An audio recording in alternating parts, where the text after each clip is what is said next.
In a landmark decision with national implications, the U.S. Supreme Court has upheld Tennessee's ban on gender-affirming medical care for transgender minors, marking a significant setback for transgender rights advocates across the country. The 6-3 ruling sided with Tennessee lawmakers, finding that the state's law, which prohibits puberty blockers and hormone therapy for minors seeking gender transition, does not violate the Constitution's Equal Protection Clause. The decision effectively shields similar laws in over 24 states from legal challenge. Writing for the conservative majority, Chief Justice John Roberts stated that the issue involves complex medical and policy debates that fall outside the court's purview. The Equal Protection Clause does not resolve these disagreements, Roberts wrote.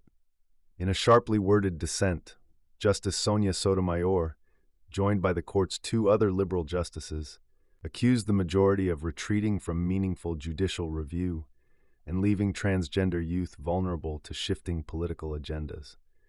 "In sadness, I dissent," she said in court. The decision reflects a broader national shift under President Donald Trump's second administration, which has moved to restrict transgender rights across several fronts, from health care access and military service to sports participation and public accommodations. Supporters of the law, including Tennessee Attorney General Jonathan Skrmetti, hailed the ruling as a landmark victory in defense of America's children. Civil rights groups, including the ACLU, called the outcome devastating for transgender youth and their families. Approximately 300,000 U.S. teens and over 1.3 million adults identify as transgender, according to the Williams Institute at UCLA.